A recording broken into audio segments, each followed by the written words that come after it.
Welcome to Gimugu TV, where you look and see. We bring you programs and episodes that are life transforming. And today, once again, I'm happy to have my friend here. And before I introduce him, I want to say that Kenya is a great nation. You know, some people say that Africa is in Kenya, and some people say that Kenya is the capital of Africa. And indeed, I don't think that statement is not true. But otherwise, we are going to discover as we move.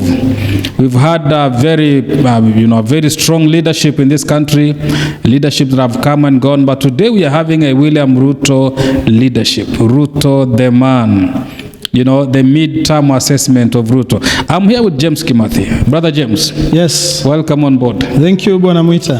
This is Ruto administration. This is Ruto admin. Mid-term assessment. It is the mid-term, is the cut. What will you want to say about the leadership of Ruto so far? I think the man has he has his misses and his hits, achievements, and some places where probably would have done better. And then I would also say that probably also we have not assessed him well. Okay. Because in this country, people raise a lot of dust. And from the dust you may not really know the reality. So the emotions, the perception, and of course interposed with the poor messaging. Okay. I think he is a man to me that has not been understood. Ruto, to you, he has not been understood. Yes. Just to let the cut out. Yeah. What percentage will you give Ruto's leadership so far? We are at 3 years out of 5 years. And in terms of the many areas of assessment, and because you don't just give an assessment like that, we are looking at infrastructure, we are looking at the politics, we are looking at the pledges, the manifesto. I would say up to this point, 70%. Now, 7%, are you giving him a score on the positive or negative? I'm on the positive. 70%? Yes. Wow. And these are considered assessment. That is out of this world. I know, and I know probably is against the grain, because of course there is a lot of vibe that is not working. He has delivered nothing. I know in the political space there is a lot of messaging on what he has not done other than what he has done. Now, how do we then dissect reality from myth? I will immediately actually want to invite our viewers on the comment section to begin to react and tell us how you will give us the 70% performance. And please just immediately get on it. Tell us, at least try to help us demystify the myths and give us the difference between perceptions and realities. Because we don't assess by what we feel. We assess by facts. You don't wish that somebody passes an exam. You confront the facts on the paper and you have a marking scheme. It's only that time you can say so and so has passed or failed. So we have made this regime, and I'm not saying this because I support or I hate or I do what, but I am trying to be as objective as possible. Now, marking schemes are supposed to be very objective. They are not supposed to carry a subjective innuendo. Okay. It's not what we feel, it is what is. And let us assess this, for example. I know one of the most controversial topics is the universal health coverage. The SHA. The SHA. The SHIF. And people have called it all the names. They say SHA, SHI. Yes. The SHA, SHI. So let us assess, for example, in terms of numbers. What did we have before the SHA? It was the NHIF. What was the coverage of that program? It was paltry millions. What our listeners want to hear is, yes, are you saying that Ruto has performed in the SHA? I am saying he is on course. I mean, Rome was not built in a day.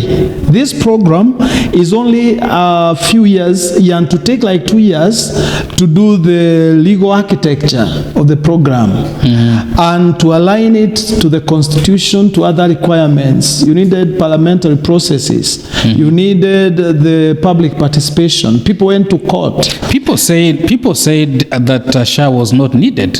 Now, why? Because they said it was not needed. How many people are covered by NHIF? You're talking of probably 3 million at most. What are the issues it was covering? It was only covering when you are an inpatient. It was not covering emergencies. It was not covering chronic illnesses. It was only covering the contributor and the immediate family for particular things. It was not covering primary health care. It was for a select few, and especially those who had pay slips and government employed, or those who had other sources of money. It was inaccessible to most because of, I think you want to pay 500, that was the minimum. Then yeah. Yes, and then it was covering so little. If someone got an accident on the road, you couldn't take them to the hospital. They would start asking, where is this? Have you paid this? Deposit 50,000, and then we can start attending to an emergency. Remember? Now this SHA thing already it has a coverage up to now of 27 million people. Hold on. Why are the government and the ODA or the sitting government agencies not publishing this information? Successive governments have tried to move from NHIF to something that is more universal. And this started in times during the Mwai Kibaki regime. That is 2024, around there. And actually they did a pilot where 4 counties the second term of Kibaki, where 4 counties were put under pilot for universal health coverage. I think Nyeri was one of them, Isiolo was one of them, and 2 others. But because of politics, they were unable to move it from pilot to now the activation of the full program. Kibaki, this is Uhuru after him. In his manifesto, he had health as one of the 4 pillars, because he had 4 pillars. The big 4. The big 4. Yeah. And again, this was originating actually from the Vision 2030. It is not from nothing. Now, when Uhuru tried it, and he realized that there was a lot of politics around it, he stopped it. He couldn't continue. He didn't have the guts to push through the politics. In fact, it is reported that he asked those around him, do you have issues with health? Don't you have your insurance? So why are we pushing this if the people don't need it? Fact. Now, the one fact to have to check is, are we saying that now Ruto is a man with the temerity to be able to push it through? I can tell you for sure, Ruto has the guts. And so the man, he has the guts. The man is misunderstood from that angle. Because what is popular is not always right or correct. Now, if you're doing some things that are correct, for example, you tell someone your sickness requires an operation, do they go celebrating? They don't. But they would like you to tell them you can go, you're okay. Oh, yes. And you're not okay. And in the long run, they are going to perish. They will die. Yes. Now, telling the truth has a cost. Doing the right has a cost.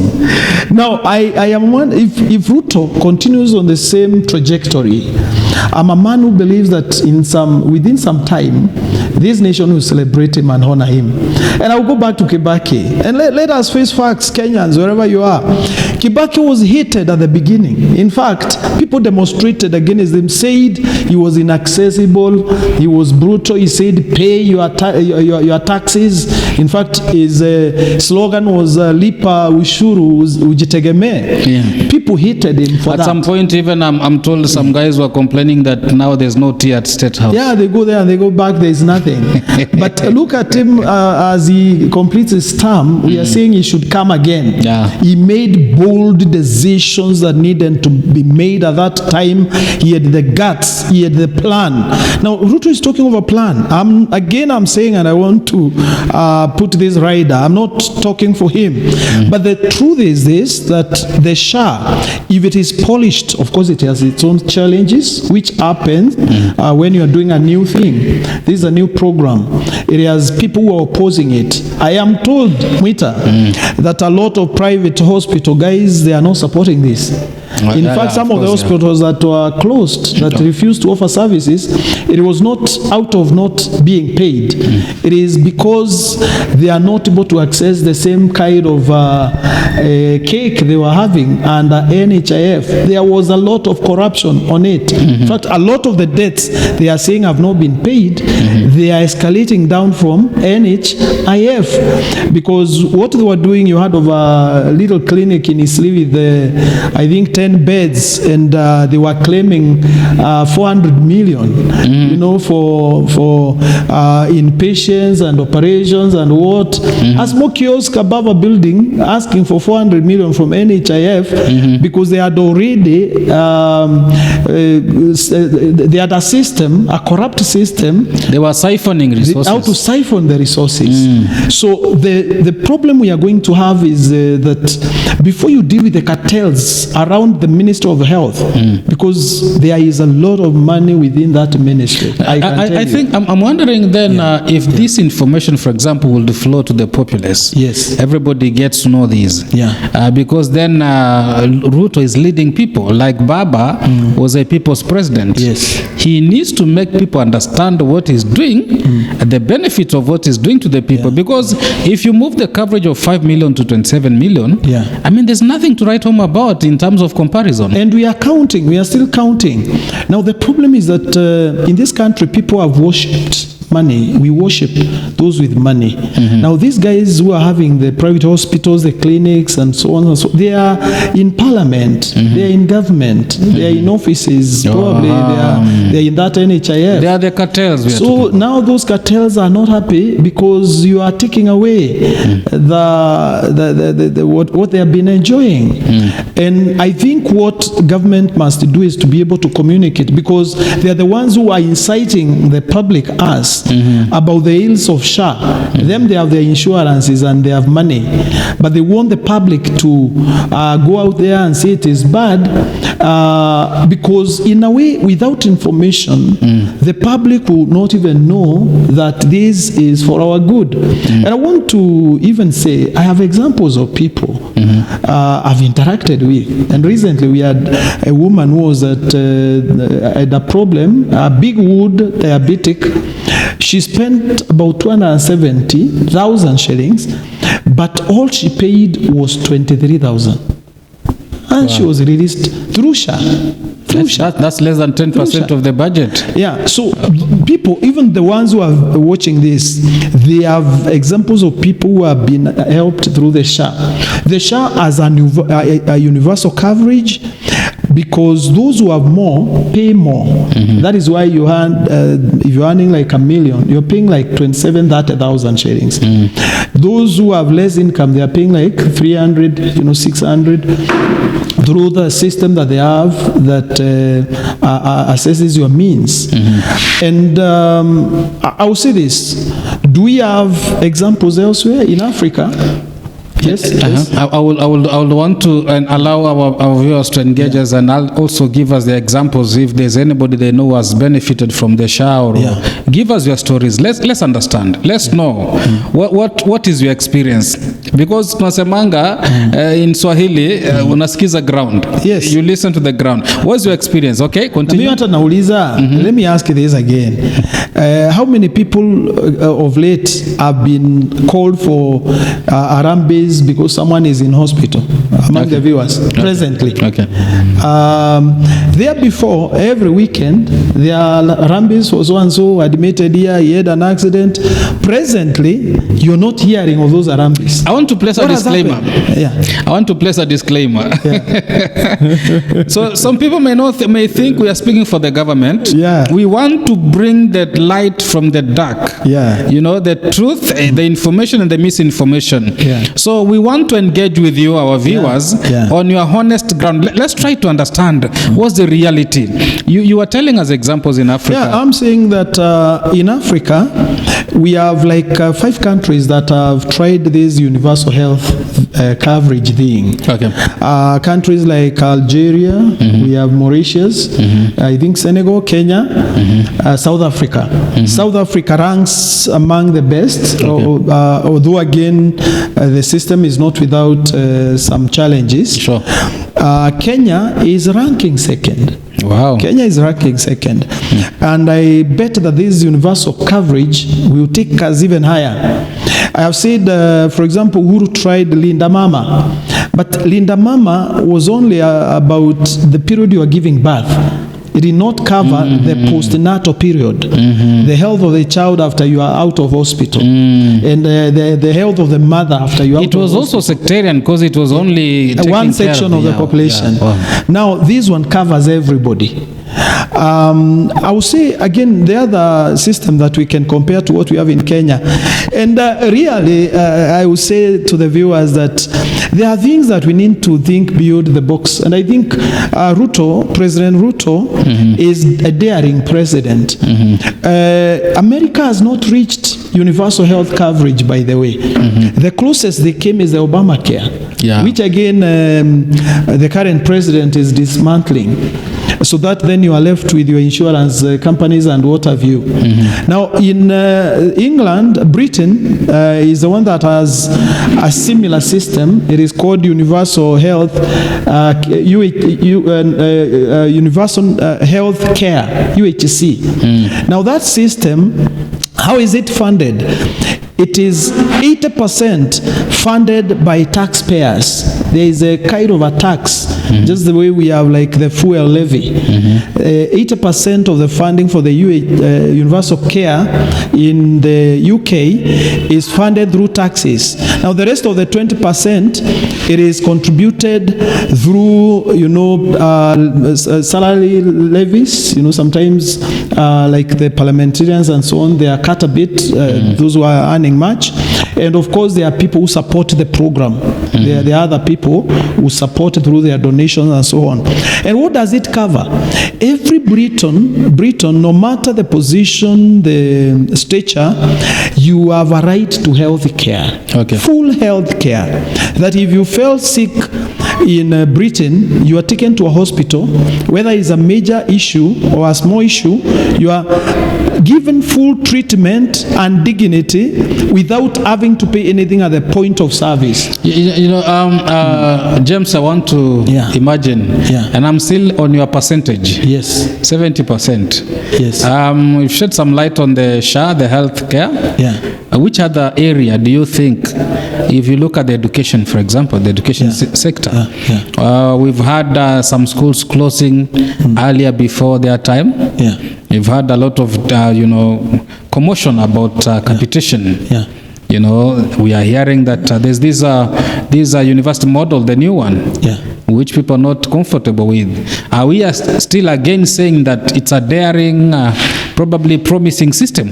Yeah, and just before I get to that, allow me a minute to say that, again, under NHIF, we are not covering chronic sicknesses, cancer, diabetes, and all those operations. But now in SHA, they are being covered. In SHA, they are being covered. It's a big milestone. And again, primary care is universal.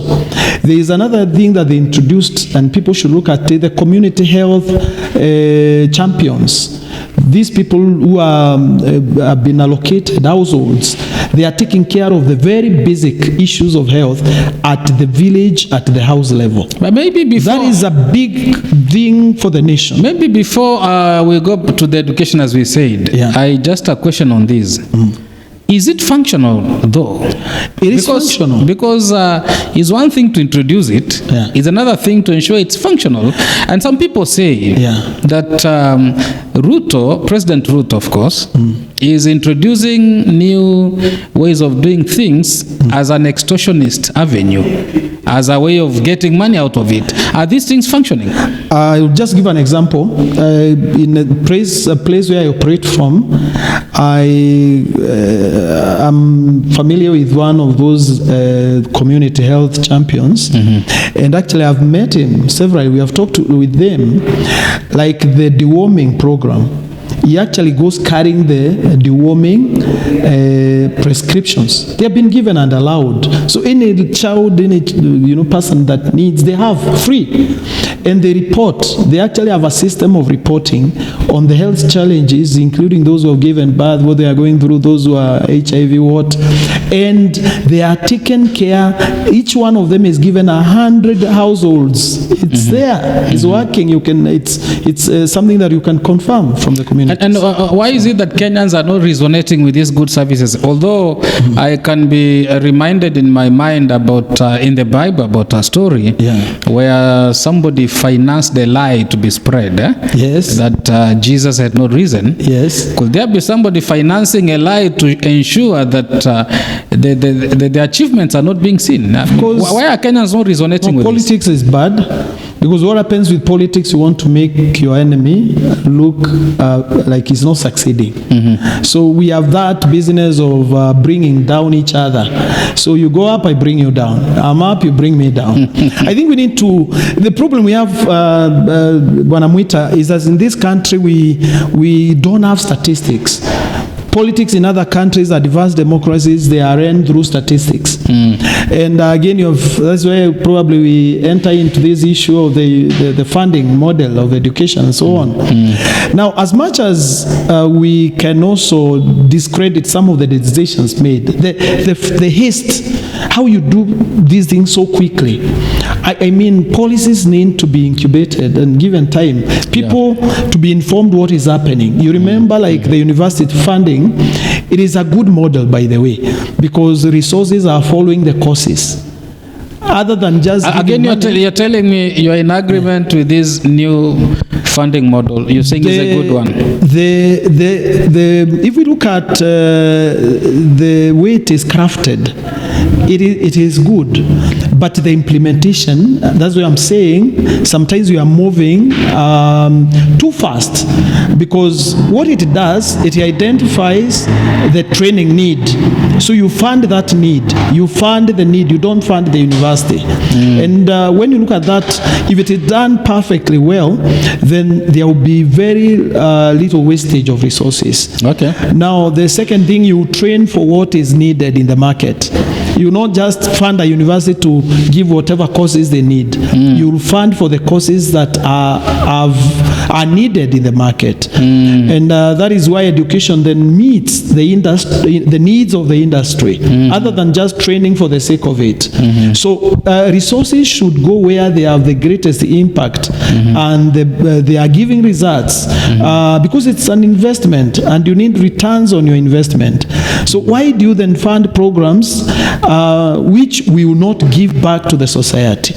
So I think that to that extent, this funding model is good. In fact, what it has done, it has increased the capitation for the Ministry of Education from what it was. Now, people will talk of the secondary education, for example, the capitation on paper was 22,000, I think 500 per student at the secondary level boarding. But what they were giving was 19,000. So there was a gap that was not, actually 17,500 is what they were giving. From 22,000? Yes, for the last regime. That's 5,000? Yes, balance. And that is where you find a lot of this money now coming from bursaries and what have you and so on to cover for that. Now, ideally, if you asked me, other than for the politics, it is possible to cover that gap by abolishing the bursaries. You hear there are governor's bursary, there is MCA bursary. Multiplicity of bursaries. There is the MP's bursary. Now, the bursary thing has become a conduit for corruption. Sure. You give 10 students bursary, but you go and indicate you gave 1,000. Where does the rest of the money go? So if you ask me, all this money would have been put together and it would have covered the balance of the 5,000, so that then capitation for boarding for secondary schools is fully covered. And who should be giving out this money? The government itself, or? Of course, through the structures of government, because government is in charge of education. You do not support this issue of like a leader is the one who is being given the money to dish it out? No, because now if a leader is giving, he treats that money as his. In fact, they allocated their names. Sikia hii pesa ya fulani fulani alinisomeshea mtoto. It is not true, it's a lie. They are gaining political capital from taxpayers' money, which is wrong. So that money should be channeled directly to the schools, so that then there is no interface between the leader and the money. It's our money. Now Kibaki, remember, he opened up the space by offering free primary education, free and compulsory primary education. What that has done, after 20 years, those are the people in university. So our secondary schools are full because everybody is going to school. So programs should have happened earlier to take care of this big number. By the way, the Minister of Education is the one that is taking the highest chunk, and rightfully so. So if I hear you and I'm correctly following you, we are saying that this program, this new funding model is good, but the implementation was a bit hasty. Yes, and even there is another issue on it. I think there is the curriculum-based education, the competency-based education. It was introduced by Uhuru, and no, it was competence-based curriculum. Yes, it turned into competence-based education. It was an experiment of President Uhuru and Ruto. But again, if you ask me, is in this country we have a challenge, and this is not a good thing, that anytime you want to make a little change, you want to get rid of everything. Now, if we needed to train our people on certain competencies, did we need to change the system? If you need a new sofa set in the house, do you destroy the house? You don't destroy the house. You remove the old sofa set, yes, and bring in the new, probably do a bit of coating, a bit of what. But in this country, because again of politics, someone wants his name behind the system. They also want there is business to be done. New books, new materials, new buildings. I think we have that problem. To change the system does not necessarily bring efficiency or even improve the training. When you say the problem, it's a problem of our country, for example, is it a regime problem, or is maybe it's in our nature? Is it that the UDA government is what is doing this, or this is how Kenyans operate? It's how we do our politics and development. We don't see the big picture. Vision 2030 by Kibaki was a good attempt at helping us to see beyond the term. You can see even currently the kind of politics we are doing. A one-term, two-term. Now, when you try to dissect the one-term, two-term thing in terms of what it does to help our situation, it doesn't happen. Because when you talk of two-term, you're talking of personalities. Now, when you speak about that, when you bring in the idea of one-term, it reminds me about Rigiji. Yes. And the other day, Rigiji was conspicuously missing in Baba's ceremonies, last ceremonies. It was conspicuous. Yes. And I know Mutahi Kahiga is a friend of Rigiji. Very close. Some people say he's his mouthpiece. Yes. And there's a statement he made that was a bit unsettling. Very weird. Now, the two-term originated with Rigiji. Yes. And as you're saying, these are political things.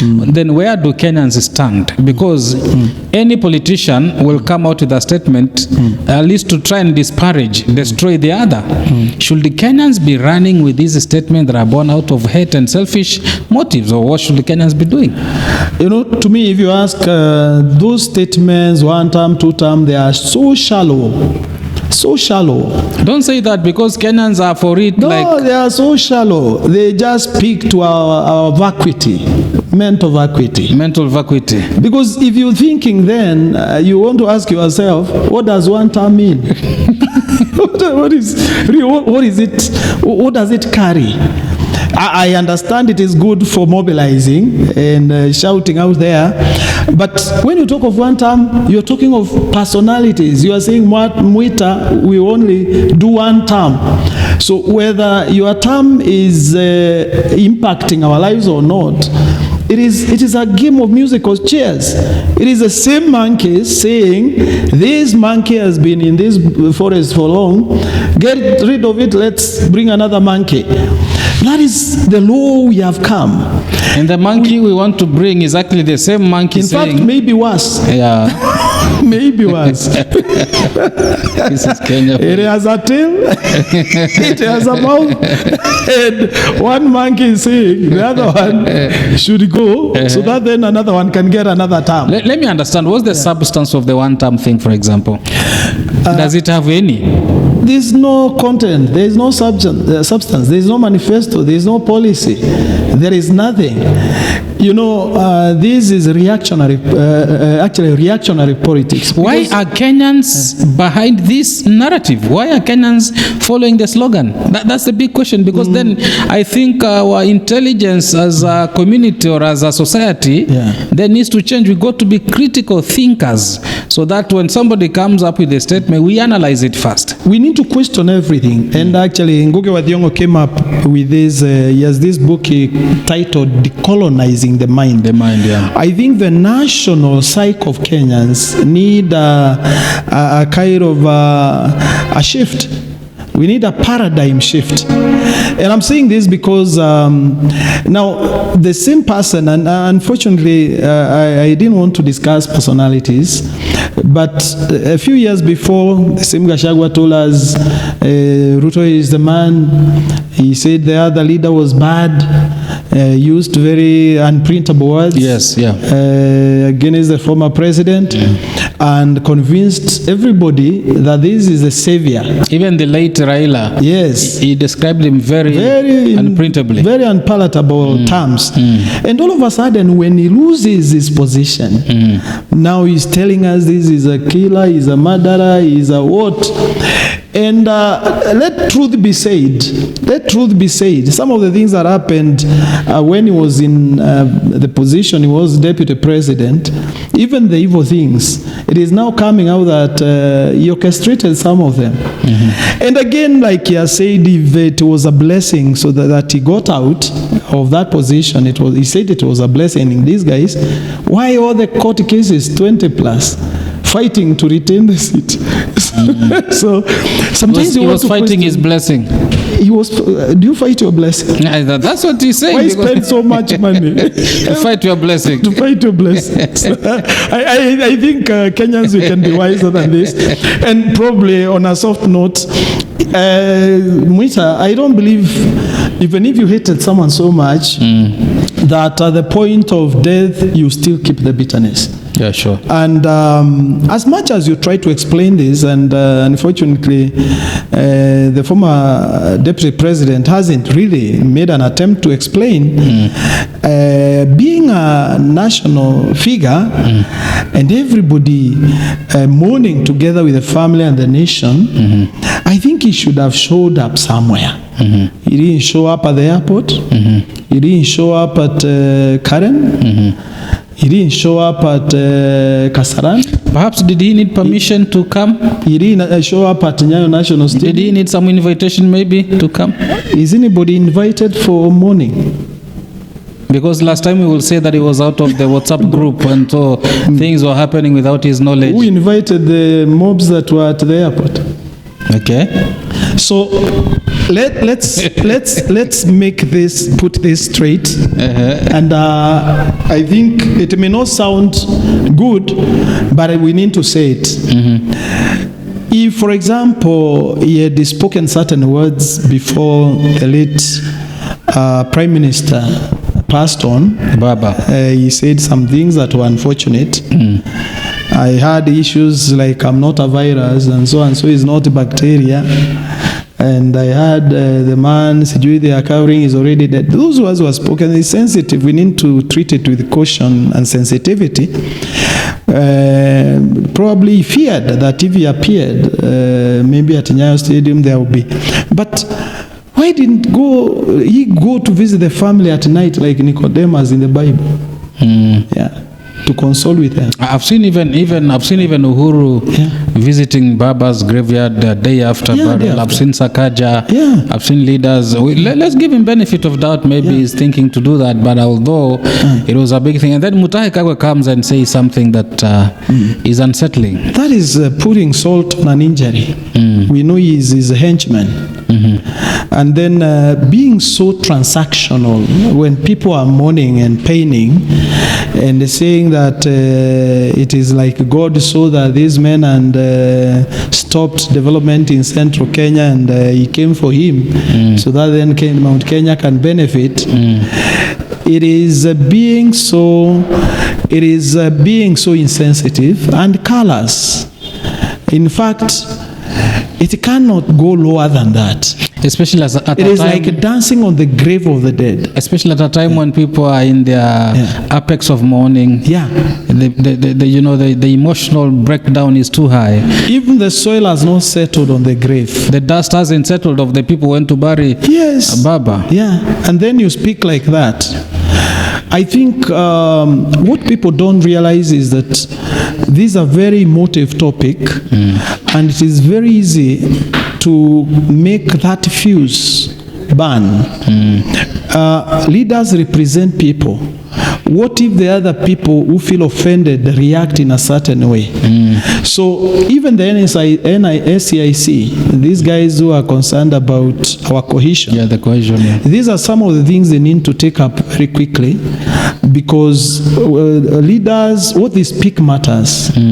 So Kahiga, I thought he was an educated man. He would rather have shut his mouth. But now speaking such things, and he was actually in another burial, and he says it was good riddance that now development will come back to. I think it is so irresponsible. Well, why do our leaders, Bwana James, why do our leaders have the audacity to say those kind of words? Is it because they are electorates, they are people like them, or what? Because if, for example, you say such a statement and then you are rebuked, it will serve as a notice to others. And again, sometimes like what we are saying here, kind of rebuking this, people may think we are not doing what we are supposed to do, because everybody will want us to support such a thing. I think someone has to say the truth at some point. And I think our leadership, is it PLO Rumumba who said that we need a bit of hygiene in our politics? Yeah, it's PLO. As much as you need the clapping and the what, at times you need to reflect and ask, what am I saying? There is someone who one time asked, before someone says something, does it pass through the cognitive, the brain, or you engage the mouth before you engage your brain? I think we need to come to that point where the words we speak are received. They go through some process. We are conscious of what we are saying. Because to me, that was the lowest point for someone to scandalize Baba when the nation, the family is still mourning. And again, probably someone wants to get to amalgamate the community around him. And so I think, Mwita, we need to start asking, do we continue doing our politics around tribe? Is it enough to have numbers and no decency? I mean, if you can gather numbers and pass the line, is that leadership?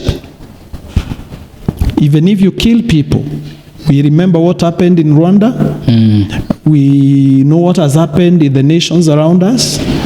So the sensitivity of what we say and how and where, I think, matters. Leadership is all about empowering people, transforming people, and making people's lives better. However, there's some good clouds shining somewhere, because if you look at how SK Macharia handled the death and of Raila Odinga, you really love it. For 3 straight days, there was no single commercial advert. Nothing. It was all about the death of the former president. Maybe again back to your 70%, which I think is too high. Do you think that Ruto has performed well on the infrastructure side? I could give it a take. Again, this is an assessment. Now, by the time Mwai Kibaki left the stage, I think Kenya had roughly around 8,000 kilometers of tarmac. These are roads. In his first term, Uhuru Kenyatta, they were Uhuru Ruto, they did roughly 3,000 kilometers. In addition to 8,000. Yes. In the second term, they added another like 6 to 7,000. Okay, so in total, they did 10,000. Roughly 10,000. Yeah, but please note that in the first term, Uhuru did 3,000. 3,000. Now, Ruto is in his third year. And again, that is why we are doing this mid-term.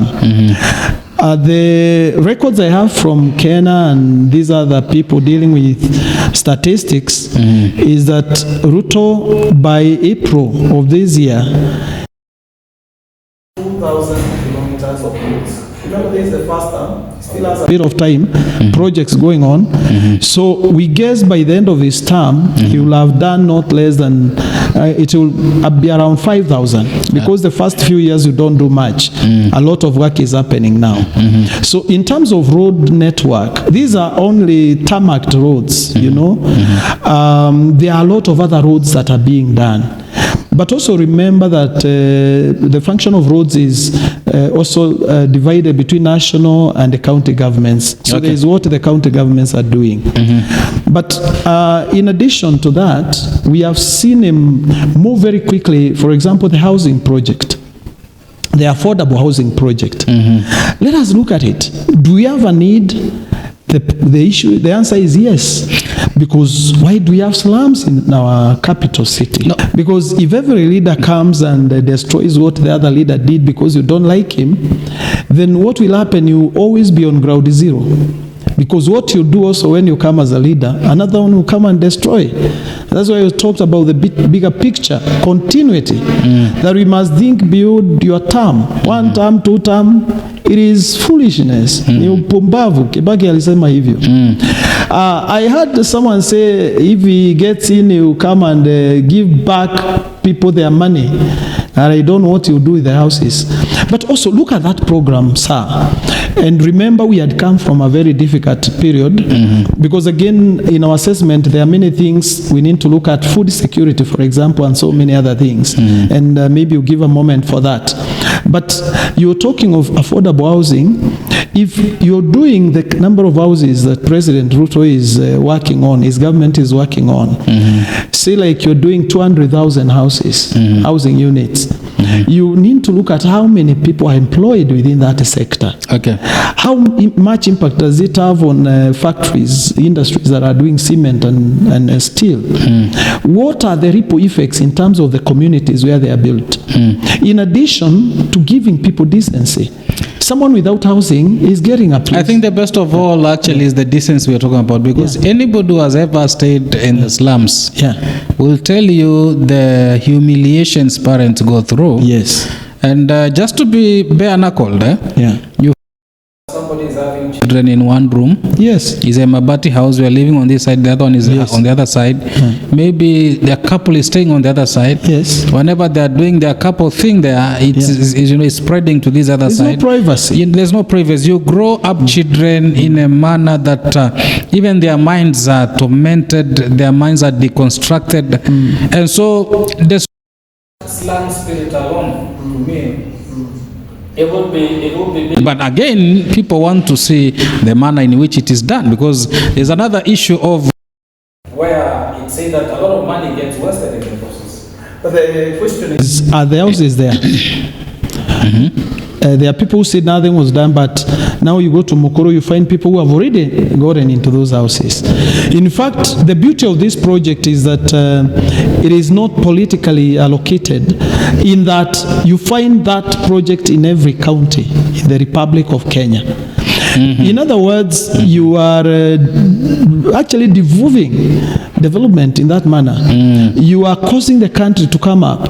Now, the late Prime Minister actually talked about it, people building houses on farmlands everywhere, and he was advocating for a situation where people can live in certain structured settlements.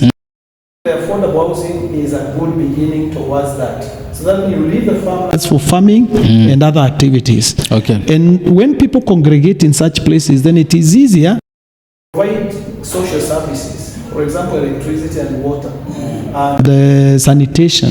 It is easier than when you have a house here, house there, house there. So I think the overall impact of this particular program, and again remember, anytime you have an economy that is not doing well, the way to catalyze economic development is to start labor-intensive projects. And that's what they have done in other countries. And you encourage then that consumption. Good. And circulation of money. Our director is giving us a few minutes remaining. Yeah. And maybe I want you to touch on the broad-based government. Yes. Was it necessary? I think it was born out of need. Okay. It was a vehicle to deal with a situation. But in the long term, we need to ask ourselves, what kind of a democracy do we need? Our country is ethnically divided. Voting is ethnically done. So if one government comes to power, it means you exclude the other part. I think as much as we take democracy, we shouldn't swallow the whole thing. We need to Africanize and Kenyanize that thing. Okay. So that after elections, and this is what the lesson we are learning, we can have some inclusivity. Because again in Africa, resources follow leadership to some large extent. But even as you go, sir, as we close on this thing, if we have to do an assessment, a broad assessment of even other areas, like electricity, the markets that people are doing, all those things, and even come to other issues that are important for us. Food security, for example. We were importing so much. Right now, through these programs, which again were scandalized, like the fertilizer or whatever, the country has moved from 40 million bags of maize to this last harvest. They are harvesting 75 million bags. We're almost getting food secure. Sugar industry and so on. I'm getting informed that Galana Kulalo is for the first time they have done harvest. They have done harvest. Like 30 million. Yes, very good something harvest. like that. Very good harvest. And again, I come back to the government's problem of not messaging themselves or whatever their achievements were. Somebody is out there tainting their name and giving falsehood. But they're no longer feeding people what people are supposed to know. I think government needs to have a professional, efficient, timely communication that carries the narrative of what they are doing in an expeditious manner. And if that doesn't happen, then of course you will suffer. Government will suffer from lack of communication, because then other people will communicate what they will be able to communicate to make government look bad. And that is, of course, the work of the opposition. And then secondly, of course, and President Ruto must listen to this, that this country cannot have enough for a few greedy people. We need to say this openly, that it needs to be seen to be fighting corruption more. That even within the systems of government, amongst these people, the cabinet and so on, it may mean well, but then people need to see real steps he's taking, tackling the issue of corruption, because that is the thing that will make us fail. Wow, maybe you're parting short before we say the last bit. I give the last bit. I will say that Kenya is bigger than any one of us. Wow. Our assessment should not be on which tribe so and so comes from. Okay. We need to begin assessing our leaders from their performance. We need to start doing our politics from statistics and data, not about how much you can insult and formulate slogans, 1 term, 2 term, and what have you. 2 term, 1 term will never put food on your table. So I want to ask our electorate to be more informed, to get information, to work with the facts. And when it comes, for example, to change of government, the vote is what matters. The vote is what matters. Go out and take votes. The Gen Zs, our young people, go and take your vote, take your IDs, go and vote. But do not be swayed by tribe, by popularity, populism, or even by slogans. Wonderful. Follow the facts. The Gen Z, you are learned guys according to what you tell us, and I want to believe that you're going to use your brains. And by so doing, remember when Baba was campaigning to be president, we were told of Amuganga. And the same people were telling us of Amuganga, one of them being our sitting president. Of course, you understand these were politics. We saw him heaping praises and praises on him the other day. So which means politics is not something you take serious. Is it Mandago who said usiweke kwa roho ama kwa mapafu? Something like that.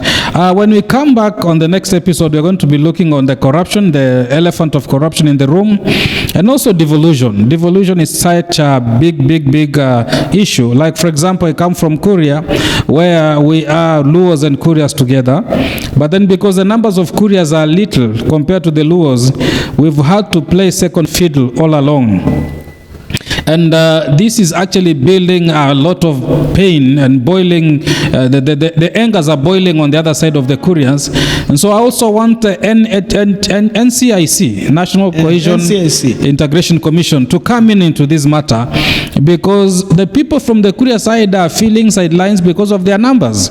And you realize that even national appointment, they're not getting anything, which is actually bringing a very big gap, and we don't want to have a divided county, for instance. So devolution, much as it could be helping other people, is not helping other people.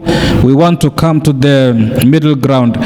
It's been Gimugu TV show, and we are so grateful. And with my friend James here, a lot is in the offing. See you. Shalom. Thank you. Thank you. Thank you.